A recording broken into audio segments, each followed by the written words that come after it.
4 जून 2018 की रात हुए इस घातक हमले में रामानुज तिवारी, उसकी पत्नी साधना तिवारी और छोटा बेटा कृष्णा तिवारी तीनों मारे गए। रामानुज और साधना का बड़ा बेटा दर्पण गंभीर रूप से घायल हुआ था, पर सांसें चल रही थी। ऑक्सीजन लगाओ, बच्चे की सांस चल रही है, ऑक्सीजन लगाओ, जल्दी ऊपर लेकर लो।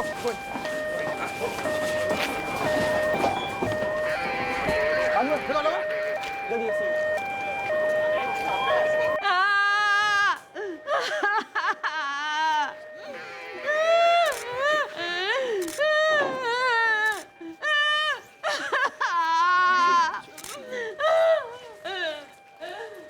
ये कृष्णा है, छोटा बेटा।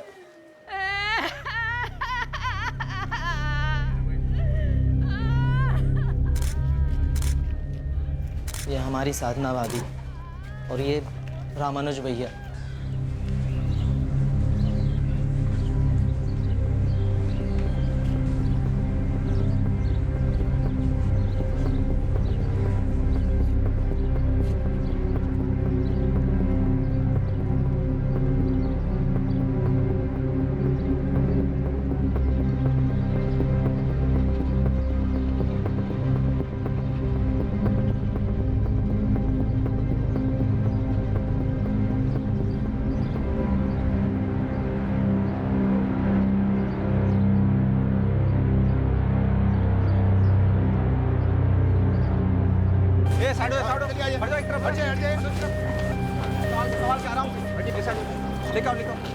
नीचे सवाल चलाओ, ऊपर लेके ऊपर लेके।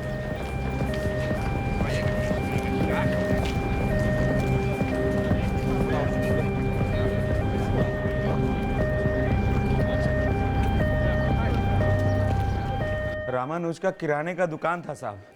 हर रोज दुकान खोलने से पहले हमारे यहाँ आता था और अम्मा से मिलकर जाता था। आज जब मिलने नहीं आया तो हमने देखने के लिए योगेश को भेजा था साहब। साहब हमने बहुत देर तक दरवाज़ा खटखटाया, किसी ने नहीं खोला। फिर देखा पीछे का दरवाज़ा खुला हुआ था। अंदर आकर देखा तो हर जगह खून और ये चारों पड़े हुए थे। पुरुषोत्तम और योगेश, तुम दोनों भाई एक साथ रहते और रामानुज यहाँ पे अकेला रहता था? हमारा घर बस बगल वाला है साहब। रामानुज ने ये वाला खरीदा और यहीं से अपनी गृहस्थी शुरू कर लिया। हमको तो नहीं पता साधना घर पर क्या क्या रखती थी, शालिनी को पता हो शायद। मैडम यहाँ पर बहुत सारा नगद और गहना रहता था। तुम्हें कैसे पता शालिनी? हम और साधना मिलकर गांव की औरतों के लिए ग्रुप चलाते हैं। कौन सा ग्रुप? चिटफंड जैसा। अगर गांव की औरतों को लोन की ज़रूरत हो तो फिर वो गहना गिरवी रखकर लोन ले सकते हैं और सूद समेत लौटाना भी पड़ता है। पिछले 1 साल से साधना हमारी अध्यक्षा थी। नगद से आई हुई सारी किश्तें वही रखती थी मैडम। ये नगद और गहने मिलाकर कितना हुआ होगा? गहना का तो 2 लाख होगा मैडम। साधना के बदन पर हमेशा बहुत गहने होते थे, लेकिन अब कुछ नहीं है। मंगलसूत्र, कंगन, झुमके सब गायब है। शालिनी ये नगद कितना होगा?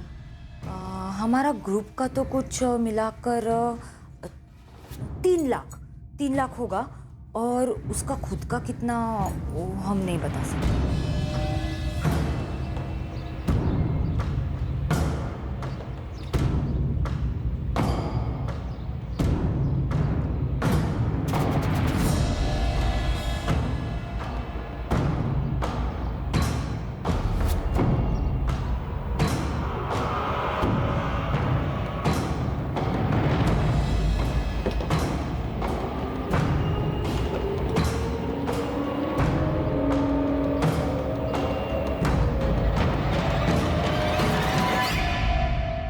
सर, ये भी इसी घर के कंपाउंड से मिला है। पता करो ये घर किसका है।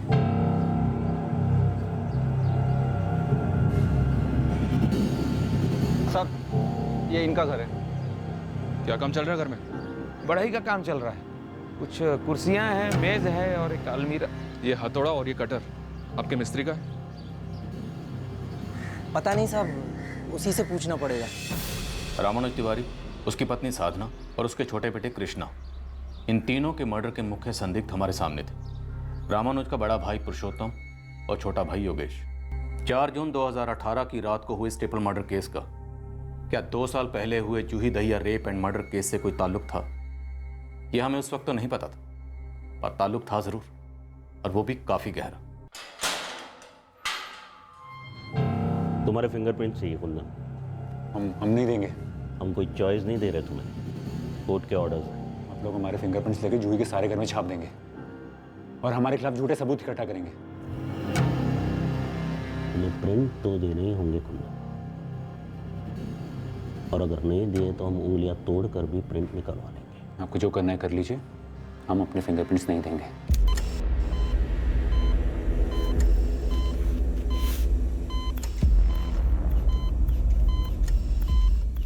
कुल मिलाकर 15 टाँके लगे हैं। कंकशन काफ़ी गहरा है। ये वाला जो हिस्सा है ये तो अंदर चला गया। लड़का लकी है कि उसकी बाईं आंख बच गई। खतरे से बाहर है आप? फिलहाल के लिए तो हाँ, मगर आपसे बातचीत करने के लिए 2-3 दिन लगेंगे। ये बच्चा कृष्णा और इसके पिता रामानुज दर्पण की तरह लकी नहीं थे। किसी हेवी ऑब्जेक्ट से वार हुआ है, दोनों के सिर पे 2-2 बार। हमें क्राइम सीन से एक हथौड़ा मिला जिस पर खून के निशान थे। हथौड़े से वार की पॉसिबिलिटी है। ये औरत साधना, इसके सिर पे भी 3 बार हुए। डॉक्टर जिस हालत में हमें मिली तो यू आर करेक्ट, रेप हुआ है। रेप कत्ल के पहले हुआ होगा या बाद में? ये कहना जरा मुश्किल है। इसके हाथों पर, खासकर इसके नाखूनों में झड़प की कोई निशानी नहीं मिली। हो सकता है कि रेप के वक्त ये होश में नहीं होगी। दर्पण का मामा जगदीश आया हुआ है, वो दर्पण के साथ ही रहेगा। हमारे 2 कांस्टेबल भी 24 घंटे दर्पण की प्रोटेक्शन के लिए यहाँ मौजूद रहेंगे, क्योंकि शायद दर्पण ने हत्यारे को देखा होगा।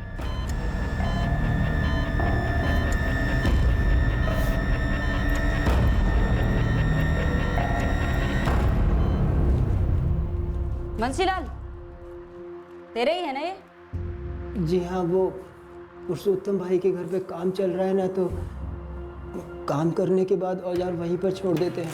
तेरे इन औजारों में से इस हथौड़े से 3 कत्ल हुए हैं और एक बाल बचा है। हमने सुना, पुरुषोत्तम भाई ने बताया।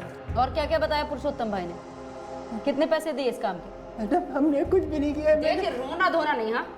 नाटक मत कर, बोल जल्दी। कितने का सौदा किया? अकेले मारा तूने?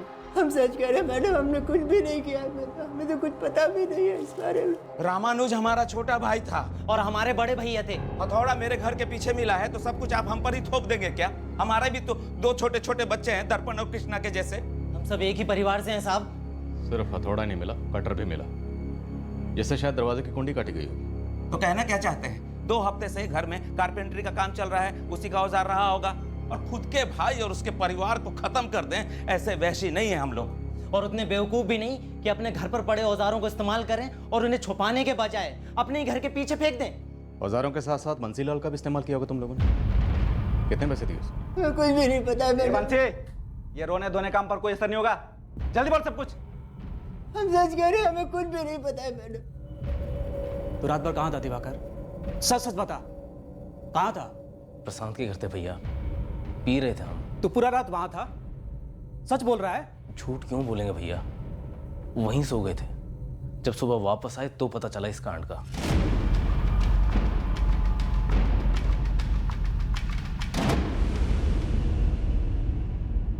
ये ले कल्पना, 20,000 है। 6 महीने बाद तू 25 लौटाएगी। और यहाँ दस्तखत। पर साधना दीदी, पिंकी से तो आपने 4,000 रुपये सूद लिया था, तो फिर हमसे 5 क्यों? वो पिछले साल था कल्पना। अब तूने 5,000 जमा किए थे, उसका ब्याज भी तो तुझे ज्यादा मिला था ना? हर साल ब्याज में थोड़ी थोड़ी बढ़त होती रहेगी। ये हमारे 5,000 और इन्हें खाते में जमा कर लीजिए। ये जो चला रखा है ना तूने, सब देख रहे हैं हम, अंधे नहीं है हम ललिता। हमने कुछ नहीं चला रखा है साधना, बेकार के इल्जाम लगाना बंद करो हम पे। हमारे पति के पिछले 6 महीने के पैसे जो बकाए थे वही दिए आज फैक्ट्री में, उसी में से 5,000 जमा किए हमने। हम पैसे की बात नहीं कर रहे ललिता। क्या क्या बोलना चाहती हो? तो तेरा मुंह ना तेरे पति तक ही रख। हमारे पति पर मारने की कोशिश की ना तो बहुत बुरा होगा, बता रहे हैं हम। हमारे भी सुरमा गांव में घूमते रहते और खबर रखते हैं कि कैसे मटकती रहती है तू उनकी दुकान पर। अरे कैसी हो ललिता? महीने में कई बार राशन भरी जा रही है तेरे घर में, ऐसी भी भूख किसे लगती है तेरे घर पे? अपनी गंदी जबान पे लगाम दो साधना। तू अपनी गंदी हरकतों को लगाम दे पहले। ये कोई पहली बार चेतावनी नहीं दे रही हूँ तुझे, लेकिन कुतिया की दुम है कि सीधी नहीं होती है। क्या अनाप शनाप बोले जा रही भाभी? अनाप शनाप कर रही है तेरी ये भाभी। ये जो तेरी ललिता भाभी है ना, कोई दूध की धूली नहीं है। इसने तेरे धनीराम भैया से शादी इसलिए की है ताकि सालों की अधूरी ख्वाहिश पूरी कर सके, मेरे पति को वश में करने की। साधना, तुम्हारी शक्की दिमाग का कोई इलाज नहीं है, लेकिन ये मत सोचना कि तुम जो भी गंद बकती रहोगी हम सब चुपचाप बैठ के सुनते रहेंगे। मेरी बीमारी क्या है ना तू ही जाने, लेकिन इसका कोई इलाज नहीं है। और दिवाकर, आइंदा हम पर हाथ उठाने से पहले अपने भाभी को भटकने से रोक। लगता है तेरे भैया और तुझसे ये संभलती नहीं है। चल चल दिवाकर, जाने दे, ये तो भौंकती रहेगी। तुम होता कौन है हमको मिलने से रोकने वाला रे? दर्पण तुम्हारा भांजा है तो हमारा भतीजा भी है, समझे? जितनी फिक्र तुमको है ना उतनी फिक्र हमको भी है। अगर इतना ही फिक्र है ना तो घर जाइए और जितना फिक्र करना कीजिए, हम रोकेंगे नहीं, पर यहाँ ड्रामा मत करिए। ड्रामा कौन कर रहा है? देखिए आप लोग यहाँ शोर मत कीजिए, हॉस्पिटल है, बच्चा अंदर सो रहा है। इसको यहाँ रुकने का हक किसने दिया है साहब? हम एक बार अपने ही बच्चे से मिल नहीं सकते? फिलहाल बच्चे से मिलने की किसी को भी इजाजत नहीं है, और वैसे भी बच्चा सो रहा है, आप मिलके क्या करेंगे? घायल है बच्चा। जगदीश, अगर बच्चे को गलत पट्टी पढ़ाने की कोशिश भी की है ना तो हमसे बुरा कोई नहीं होगा। इतना डर काहे रहे हो भाई? काहे इतना डर रहे हो? इसका मतलब तुम लोगों के दिल में खोट है। जिया जी के सर पर कितना नाचे हो ना तुम लोग, हमको सब मालूम है। और ये मत समझना कि दुनिया अंधी, बहरी, गूंगी और बेवकूफ है। और हमको ये भी मालूम है कि इस कांड के पीछे कौन है और काहे के लिए है। वो तो तकदीर ने दर्पण को बचा लिया है, मालूम है काहे को? काहे कि सच्चाई सबके सामने आएगी। बुझे आप लोग? हमारे तीनों बेटों में जमीन को लेके अनबन थी साहेब, लेकिन खून तो एक ही था ना। आप लोग कोई ढंग का छानबीन नहीं कर रहे, बस यही ढूंढ रहे। हत्या में इस्तेमाल किया गया हथौड़ा आपके घर के पीछे से ही बरामद हुआ है मलती जी। और अब तो सारे गांव वाले भी बातें कर रहे हैं जमीन के मसले के बारे में। तो गांव वालों ने आपको ये नहीं बताया कि रामानुज भैया जब सुबह अम्मा को मिलने आते थे सबसे पहले हमारे हाथ की चाय पीते थे। हमारे बच्चे बबलू, सोनी, उनके बच्चे कृष्णा दर्पण के साथ सुबह शाम साथ खेलते थे, एक साथ सब स्कूल जाते थे। ये नहीं बताया आपको गाँव वालों ने? सब बताया। हमें यह भी बताया कि रामानुज यहाँ सिर्फ और सिर्फ अपनी माँ से मिलने आता था। हमें यह भी बताया कि गांव के लेडीज ग्रुप में आपके ना शामिल होने की वजह सिर्फ और सिर्फ आपकी देवरानी साधना थी। हमें यह भी बताया कि जब आपके ससुर जी का देहांत हुआ, खेतों का बंटवारा हुआ 6 साल पहले, तब से आपके पति पुरुषोत्तम और देवर योगेश आपके मझले देवर रामानुज से बात तक नहीं करते थे। देखिए, अनबन अपनी जगह है और खून का रिश्ता अपनी जगह। अब कैसे सोच सकते हैं कि इस वजह से हम लोगों ने उन तीनों को मारा होगा? चारों को। प्लान तो पूरे परिवार का सफाई करने का था, लेकिन दर्पण बच गया। और इस बात की पूरी संभावना है कि दर्पण ने कातिल का चेहरा देखा। बंसीलाल, पानी पी ले। पी ले। अगर सच बोल के सजा काटेगा ना तो सजा सुकून से कटेगी, और हो सकता है अदालत तुम्हारी सजा कुछ कम भी कर दे। साहब, हमने ऐसा कुछ भी। चुप चुप, फिर रोए ना, इस बार सच में रुला देंगे डंडे से। बोल बंसी। साहब, 4 तारीख की शाम अपना दिन भर का काम करने के बाद अपना सामान इकट्ठा किए और पुरुषोत्तम भाई के घर पर रख दिए।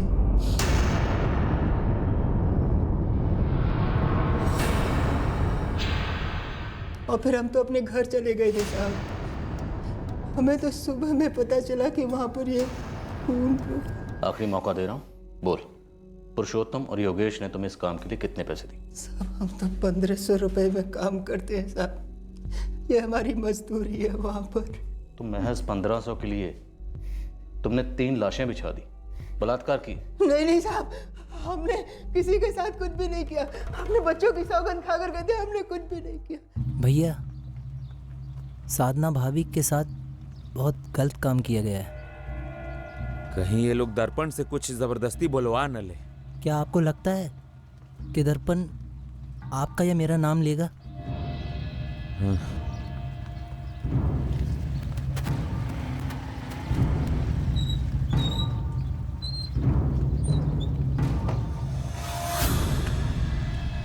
क्या हुआ दिवाकर? भैया वो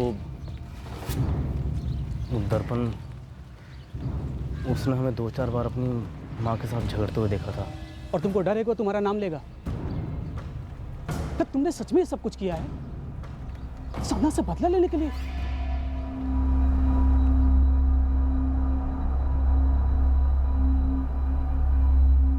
बेटा बिल्कुल ही दर्द नहीं होगा, अब डरिए नहीं।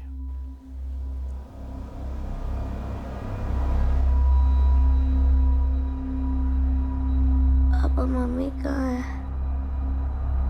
कृष्णा कहाँ है? दर्पण की हालत अभी भी खस्ता थी, पर वो बहुत जल्द ठीक होने वाला था और वो खुद हमें बताने वाला था कि उस रात उन पर हमला किसने किया था। और उसे अब तक बताया नहीं गया था कि उसका पूरा परिवार, माँ बाप और छोटा भाई इस हमले में मारे गए थे।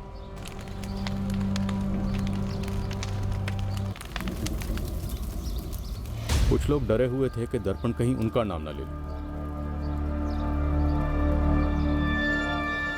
शायद हत्यारे ने कभी सोचा ही नहीं था कि दर्पण बच जाएगा। खेतों के बंटवारे ने भाइयों को बांटा था, पर यह खेत की अनबन तो 6 साल पुरानी थी। इससे 3 होंगे और वो भी बराबर बराबर। रामानुज भैया, ऐसा कैसे हो सकता है? आपका घर खेती की आमदनी से नहीं चलता है। देखो रामानुज, हम और योगेश सिर्फ खेती करना जानते हैं और हमारा कोई अलग से धंधा नहीं है ना तुम्हारी तरह। लेकिन भैया, किराने की दुकान हमने अपनी मेहनत से बनाई है। आपसे या बाबूजी से अलग से पैसा नहीं लिया था हमने। तो साधना, हम सब खुश है उसके लिए और भगवान से प्रार्थना करेंगे कि 4 दुकानें और बनाओ, पर खेती तो हमारे लिए छोड़ दीजिए। इस बात का कोई आधार नहीं है कि हमारा अपना धंधा है इसलिए हम पुश्तैनी जमीन में हिस्सा न लें। अरे कौन सी कानून की किताब में लिखा हुआ है ये? भैया, बात कानून की नहीं है, थोड़ी सी समझदारी और दिलदारी की है। देखो रामानुज, समझदारी तो इसी बात में है कि वो जमीन हम दोनों किसानों को मिलना चाहिए। काहे कि उसी जमीन पे हम दोनों भाई मिलकर हल चलाते हैं। हमरे हिस्से की जमीन पे हम हल चलाएं या चलवाएं, ये जिम्मा हमारा है भैया। और अम्मा, बस अब और बहस नहीं करते हैं इस बात पे। भैया, आपने अपना घर भी अलग बनाया हुआ है और साधना भाभी, आपको तो आपके ग्रुप से पैसे भी आते हैं। योगेश, उसका क्या लेना देना इससे?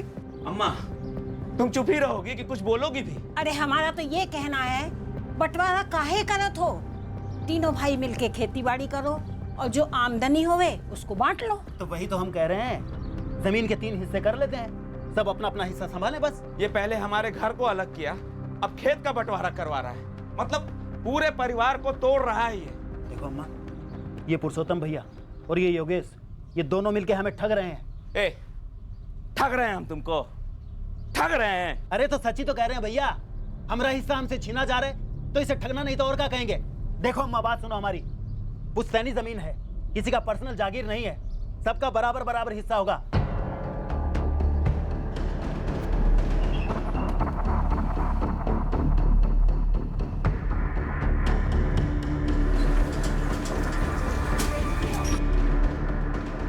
अब कैसा? साहब, चाबी भी सहमा हुआ है, मैं उसको सब बता दिए। बात कर पाएगा? हाँ सर। कुछ बताया इसने? दर्पण बेटा, बहुत दर्द हो रहा है। जिसने आपको ये दर्द दिया ना और आपके घर वालों को मारा, उसे हम छोड़ेंगे नहीं, जेल में बंद करेंगे। आप चाहते हो ना कि उसे हम जेल में बंद कर दें? आपने देखा था वो कौन है? चेहरा देखा था उसका?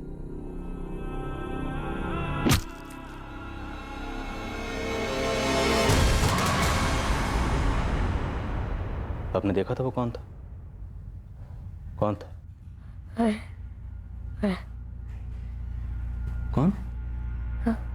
बड़े पापा। आपके पुरुषोत्तम ताऊ जी? नीरज, इस पुरुषोत्तम को उठाओ, डंडा करते हैं। उठाओ इसे।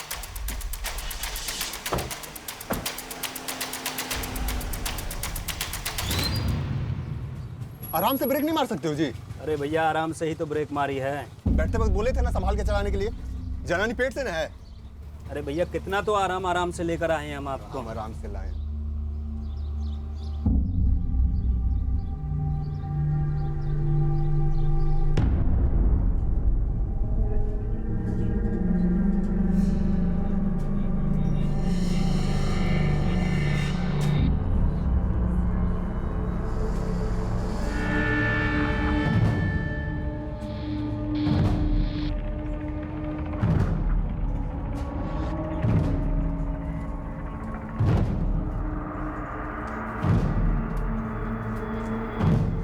अब एक बार हमारी बात सुन लीजिए साहब। साहब, ये दोनों मामा मामी मिलकर बच्चे का कान भर दिए हैं साहब। और दर्पण जमीन के मसले से पहले से वाकिफ था साहब। ये तो इन लोगों ने भड़काया है, आग लगाया है साहब। और बच्चे का जो हालत है आप देख रहे हैं। दर्पण ने साफ साफ बताया है कि उसने तुम्हारे हाथ में हथौड़ा देखा उसे मारने से पहले। हम कह रहे हैं पट्टी पढ़ाया गया है साहब।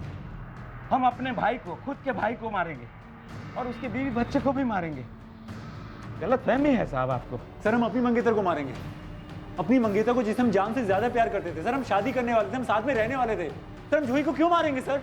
हम अपनी बहन को मारेंगे साहब, अपनी माँ को भी मारेंगे साहब। कशिश हमारी सगी बहन थी, उसके साथ हम ऐसी हरकत करेंगे?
कह दिया और आपने हमारे पति को अपराधी समझ लिया।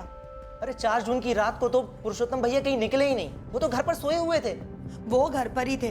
आप बोलो तो हम कहीं भी लिख कर दे सकते हैं, जहाँ बोलो वहाँ खड़े रहकर कह सकते हैं। देखिए, पुरुषोत्तम ने अगर कुछ किया नहीं है तो आप लोगों को डरने का कोई कारण नहीं। डरने का कारण कैसे नहीं है मैडम? आप लोग तो लॉकअप में बैठाकर डरा धमकाकर वही कबूल करवाएंगे जो उसने किया ही ना हो। सर पर मर देंगे उनके जबरदस्ती, कहानी बना देंगे कि उन्होंने ही सब कुछ किया है। पुरुषोत्तम से केवल पूछताछ चल रही है, हमने उसे मुजरिम मुकर्रर नहीं किया और ना ही ये हमारा काम है। लेकिन दर्पण ने केवल हमसे नहीं, अपने मामा और मामी से भी यही कहा है कि जिसने वार किया वो पुरुषोत्तम ही था। जब हथौड़ा से वार हुआ सब लोग सो रहे थे, फिर दर्पण ने हमारा शक्ल कैसे देख लिया? आपको दिखाई नहीं दे रहा है साहब, दर्पण दबाव में आकर झूठ बोल रहा है। तो तुम जानते हो सब सो रहे थे, कैसे सो रहे थे, कौन देख सकता है कौन नहीं देख सकता? पुरुषोत्तम तिवारी, हम सिर्फ दर्पण के बयान के आधार पर तुम पर शक नहीं करें, हमें तो पहले से ही हम पर शक था, यही ना साहब? अरे साहब, हम तो कहते हैं कि आप लोगों को कभी हम पर शक हुआ ही नहीं, सीधा विश्वास हो गया कि ये सब हमने ही किया है। इसीलिए तो तहकीकात करने के बजाय आप लोग सीधा फैसला पे पहुंच गए। दर्पण के पास झूठ बोलने की कोई वजह नहीं और हमारे पास कत्ल करने का कोई वजह नहीं है साहब। 6 साल पहले खेत का बंटवारा हो चुका है, 3 बराबर हिस्सा हुआ था साहब, जैसा रामानुज चाहता था। अब उसी को मारकर वो जमीन हमारा कैसे हो जाएगा? वो तो दर्पण को जाएगा ना साहब। वो तो अब जाएगा ना, क्योंकि दर्पण बच गया। लेकिन अगर वो मर जाता जैसे कि तुम्हारा प्लान था, तब तो वो जमीन तुम्हें और तुम्हारे भाई योगेश को जाती। क्या साहब, बच्चों को मारना, अपने सगे भाई को मारना, अपने सगे भाई की बीवी के साथ बलात्कार करना, कितना भद्दा इल्जाम लगा रहे हैं आप हम पर अरेस्ट करके। अरे साहब, बचकाने में दर्पण कुछ बोल दिया, उसको सच मानकर आप केस बंद कर देंगे, जबकि असली मुजरिम, असली कातिल आराम से बाहर घूम रहा होगा, इसका अंदाजा भी है आपको? सर, हमने जूही को नहीं मारा है और यही हकीकत है, यही सच है। लेकिन आपने तो मन बना लिया है हमें गुनहगार साबित करने का। सर, टॉर्चर से आप हमारे शरीर को तोड़ सकते हैं, लेकिन हमें नहीं, कभी नहीं। और आप हमें गुनहगार साबित करके उसको जाने देना चाहते हैं, उस वैशी को जिसने हमारी जूही का नहीं सिर्फ मर्डर किया बल्कि उसका रेप भी किया। अब ये बिजली का झटका देकर क्या बुलवाना चाहते हो कि हमने अपनी बहन का खून किया है, अपनी माँ का खून किया है, अपनी सगी बहन का? तुझे कोई बिजली का झटका बटका नहीं दे जा रहा, समझा? इसे ब्रेन मैपिंग बोलते हैं। मशीन बताएगी कि तू कितना सच बोल रहा है और कितना झूठ बोल रहा है। तेरे भेजे में जाकर सच्चाई पता करेगी। ले चलो इसे। सच्चाई तो ये है कि आप मार पीट कर, ये मशीन इस्तेमाल कर कर हमारी माँ और बहन का खून हमारे ही माथे पर डाल रहे हो, जो हमने किया ही नहीं है। और जो करके बैठा उसको कोई नहीं पकड़ रहा है, वो आज भी आजाद घूम रहा है। वो लोग हमारे अपने लोग थे साहब, अपने लोग थे। आप एक बार हमको दर्पण से अकेले में बात कर लेने दीजिए, बच्चा है, बहक गया होगा। इस पुरुषोत्तम तिवारी के खिलाफ हमारे पास कुछ ठोस होना चाहिए। इस दर्पण का स्टेटमेंट कुछ ठोस नहीं लगता। तुम्हें भी लगता है उसे पट्टी पढ़ाई गई है, उसका ब्रेन वॉश हुआ? कहना मुश्किल है सर कि वो सच बोल रहा है या उससे झूठ बुलवाया जा रहा है, लेकिन इतना तो है कि बच्चे के मारे गए बाप और पुरुषोत्तम तिवारी के बीच की खटास ने बच्चे के दिमाग पे असर तो किया ही होगा। ये तुम किस बेसिस पे कह रहे हो नीरज? सर वो पांडे सर, ये दर्पण के मामा और मामी जो है ना, वो दर्पण से बार बार ये कहे जा रहे थे कि ताऊ पुरुषोत्तम और चाचा योगेश की मिली भगत है। इस मामा जगदीश का कोई निजी मतलब है सब में? सर जी, ये तो नहीं बता सकता, लेकिन देखिए ना, अभी बच्चा है 11 साल का और 6 साल पुराने जमीन की मसले की बात को उसके मामा मामी बार बार हथौड़ा मारे जा रहे थे। तो तब से मुझे ऐसा लग रहा है कि बच्चे ने भी अपने दिमाग में कहीं ना कहीं एक तस्वीर सी बना ली हो कि उसके ताऊ और उसके चाचा ने उसके माँ बाप और उसके भाई की हत्या कर दी। ऊपर से रामानुज के घर से जो गहने चोरी हुए और साधना के लेडीज फंड से जो कैश चोरी हुआ, वो भी पुरुषोत्तम के घर के पीछे नहीं मिला। तो तुम्हें लगता है कि उस एक हथौड़े को आधार बनाकर हमने अपनी सुई पुरुषोत्तम पर अटका रखी, जो वारदात में इस्तेमाल हुआ और घर के पीछे से मिला? पक्का तो नहीं कह सकते सर, और शायद हाँ, लेकिन इतना तो पक्का है कि सिर्फ दर्पण के स्टेटमेंट के आधार पर हमारी चार्जशीट मजबूत नहीं बनेगी। दर्पण की दिमागी हालत इस वक्त नाजुक है, कह सकते हैं धुंधली है। हो सकता है कि ऐसे दिमाग को एक तस्वीर दिखाई गई, किसी पुरानी दुश्मनी की तस्वीर जो बार बार दिखाई गई, जिसके चलते बच्चे के ऐसे दिमाग ने उस तस्वीर को सच मान लिया। ऐसी गलती हम नहीं कर सकते कि हम उसकी देखी हुई तस्वीर को बिना सबूत के सच मान बैठे और उस तस्वीर पर अपने केस का फ्रेम चढ़ाकर इस केस के मुख्य संदिग्ध को गुनहगार मान बैठे और कील ठोकर दीवार पर टांग दे। हमारी बात सही है नीरज, लेकिन हमारे स्टेपल मर्डर और रेप केस की असली तस्वीर कौन सी हो सकती है? सर, इस केस में एक नया एंगल उभर कर आया है। साधना के पड़ोसन शालिनी नेगी ने फोन किया था। वो साधना की लेडीज ग्रुप की मेंबर भी है। उसने तो एक नई बात बताई। कोई नया एंगल बन रहा है? Yes sir. मैडम, हम सब ग्रुप की औरतें बैठकर चुराए हुए जेवर और नगद का अनुमान लगा रहे थे। बैठकर सोच रहे थे कि भरपाई कैसे की जाए, तभी ये बात सामने आई। लेकिन शालिनी क्या ललिता और साधना के हस्बैंड रामानुज के बीच वाकई कुछ चक्कर था? वो हम कैसे बता सकते हैं मैडम, हमको क्या मालूम। हाँ, लेकिन एक बात जरूर है, ललिता के देवर दिवाकर और साधना के बीच झगड़े जरूर हुए थे। और जब ये सब कांड हुआ तब ललिता बहुत डरी हुई थी, मानो कि उसके घर पे ही कुछ हुआ हो। उसके पति धनीराम और देवर दिवाकर ने मिलकर ही कुछ किया हो। सब लोगों को ऐसा लगता है, शक है मतलब। अचानक से स्टेपल मर्डर और रेप केस की एक अलग ही तस्वीर उभर आई, पर क्या ये तस्वीर गुनहगार और उसके असली मकसद के फ्रेम में सही बैठने वाली थी? ये हमें पता करना था। हर केस में पीड़ित और संदिग्ध दोनों के इर्द गिर्द एक वर्णन, एक नैरेटिव, एक कहानी की तस्वीर उभरती है।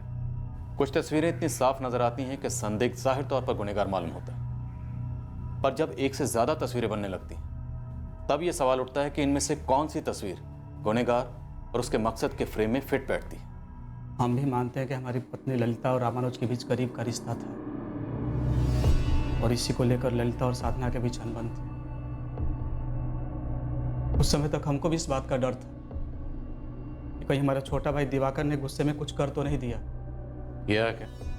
हमको नहीं पता। इस साधना तो हमेशा आरोप लगाती थी कि उसके पति रामानुज ने जानबूझकर ललिता को हमसे शादी करवाया था ताकि वो दोनों पड़ोसी बन सके, और उनके बीच जो भी चल रहा था वो सब चलता रहे। धनीराम, मैं तुमसे सीधा सवाल पूछता हूं, क्या ये हत्याएं और बलात्कार तुम्हारे भाई दिवाकर ने की?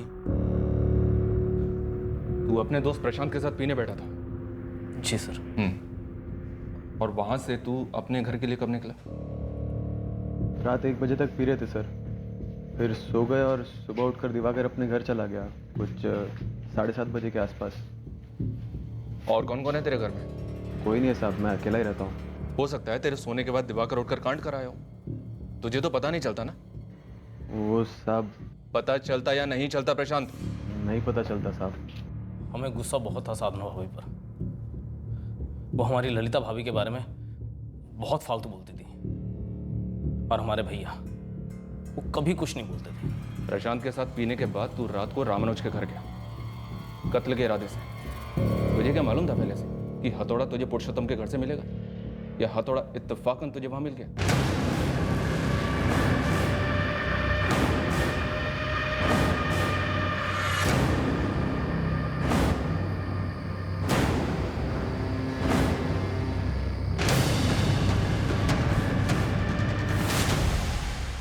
सर जब हमने साधना भाभी की लाश को देखा हम हिल गए थे।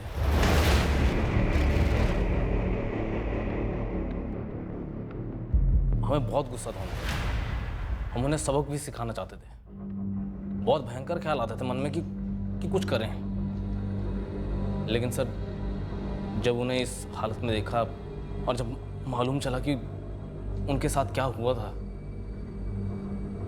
बहुत बुरा लगा साहब। हम डर गए थे सर। हमने कभी भी अपने मन में भी उनके लिए ऐसा नहीं चाहा था, और एहसास हुआ कि सर। अबे ओ दिवाकर, ये जो तेरे अंतरात्मा की आवाज़ है ना, इसको अपने अंदर ही दबा कर रख और फटाफट बोल, ये तीनों कत्ल और साधना का रेप तूने ही किया है ना? जब सब लोग कहने लगे कि दर्पण जिंदा है तब हम डर गए थे। हमें लगा कि कहीं वो हमारा नाम ना बोल दे। मतलब दर्पण को तेरा ही नाम लेना चाहिए था? नहीं सर, हमने कुछ किया ही नहीं तो वो हमारा नाम क्यों लेता? हम तो सारी रात प्रशांत के घर सोए पड़े थे। जब उठे घर आए तब पता चला कि क्या हुआ है। तो जितना झूठ बोलेगा उतना बुरा पिटेगा। सर हम झूठ नहीं बोल रहे सर, हमने कुछ भी नहीं किया सर।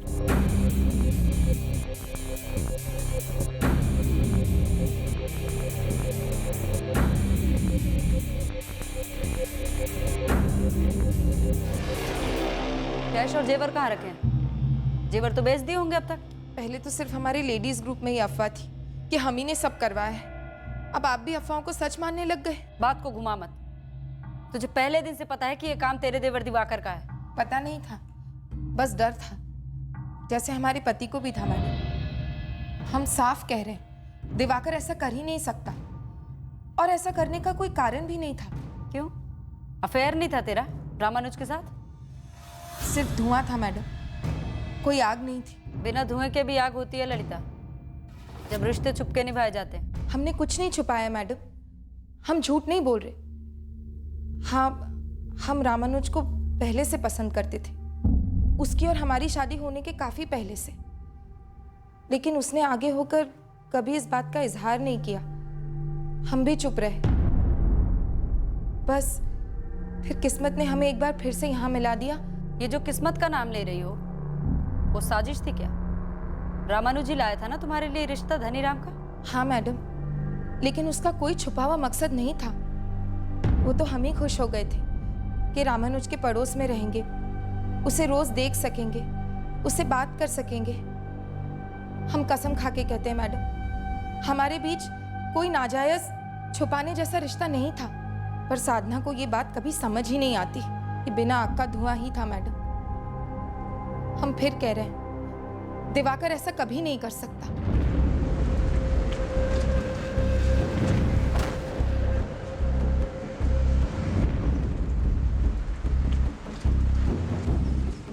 इस केस की हकीकत यहीं कहीं छुपी हुई थी, शालिनी नेगी के घर के आसपास, और इस हकीकत तक पहुंचने में अभी देर थी।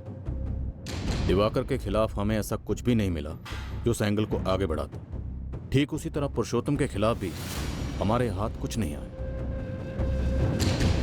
इस केस की तहकीकात के दौरान हमारा ध्यान हमारे ही जिले धनबाद के कोशी गांव में हुए एक केस पर लाया गया। इस केस की डिटेल्स हमें हमारे डिविजनल हेडक्वार्टर्स ने दी।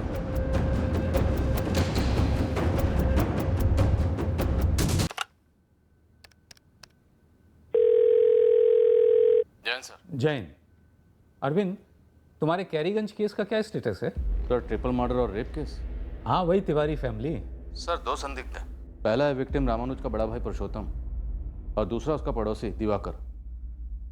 पर सर सच कहूँ तो दोनों ही सस्पेक्ट्स पर हम अभी तक कुछ खास आगे नहीं बढ़ पाए। अरविंद, एक न्यूज़पेपर रिपोर्ट आई है।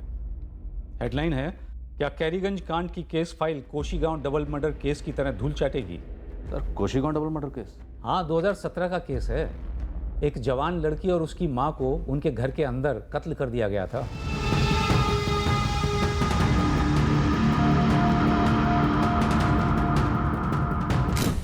जुलाई 2017 में धनबाद जिले के कोशी गांव में निर्मला महतो को उसके घर में मार डाला गया। वार उसके सर पर किया गया था।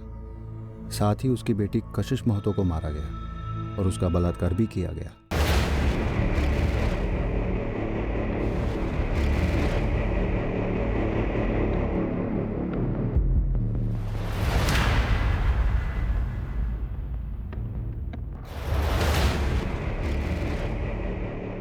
देखो, इस न्यूज़पेपर आर्टिकल ने तुम्हारे और इस अनसुलझे कोशी गांव डबल मर्डर केस के बीच में कुछ समानताएं हाईलाइट की हैं कि दोनों हत्या और रेप केस थे और दोनों अनसुलझे रहे। लेकिन मैंने जब दोनों केसेस की फाइल्स पढ़ी तो मुझे इसके अलावा भी कुछ समानताएं नजर आईं।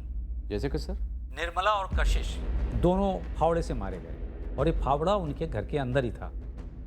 तुम्हारे केस में रामानुज, साधना, कृष्णा और दर्पण सभी पर हथौड़े से वार हुआ और ये हथौड़ा क्राइम सीन के पास था। यानी दोनों केसेस में हत्यारा अपने साथ कोई हथियार नहीं लाया था। और इधर कशिश का रेप हुआ और उधर तुम्हारे केस में साधना का। और शायद दोनों केसेस में रेप वार करने के बाद हुआ, बेहोशी की हालत में। सर, अगर आप सजेस्ट कर रहे हैं कि दोनों केसेस में कातिल एक ही है, तो क्या मैं दोनों केसेस को एक साथ इन्वेस्टिगेट करूं? हाँ, इस कोशीगांव केस में मुख्य संदिग्ध था कशिश का भाई, निर्मला का बेटा सुधांशु महतो। देखो, किसी रिपोर्टर ने बस एक पॉइंट उठाया है, लेकिन मुझे लगता है सीरियसली इन्वेस्टिगेशन की जरूरत है। जरूर कोई कनेक्शन बनेगा। बिल्कुल सर, मैं कोशीगांव थाने से उनके इस केस की डिटेल पता करता हूं। 3 संभावनाएं हैं सर। हमारे सस्पेक्ट्स पुरुषोत्तम और दिवाकर, और वहाँ के सस्पेक्ट सुधांशु महतो। अब या तो इन तीनों में से कोई भी एक मुजरिम है इन दोनों केसेस का, या फिर ये तीनों ही शामिल हैं इन दोनों केसेस में, या फिर इन तीनों का इन दोनों केसेस से कोई भी ताल्लुक नहीं। पहले जो समानताएं एसपी साहब ने पॉइंट आउट की हैं उन्हें स्टडी करते हैं, उसके बाद सस्पेक्ट को स्टडी करते हैं। लेकिन किसी भी सस्पेक्ट या निष्कर्ष पर पहुंचने की जल्दबाजी नहीं करेंगे। शायद ये निष्कर्ष पर पहुंचने की जल्दबाजी ही हमारी इन्वेस्टिगेशन की सबसे बड़ी खामी रही। और मैं अंधेरे में ताकता रहा। इन्वेस्टिगेशन ने मुझे ही जूही का कातिल मान लिया। 2 साल जेल में रहा बिना बेल के। हर रोज बार बार चिल्लाता रहा कि मैं खूनी नहीं हूं।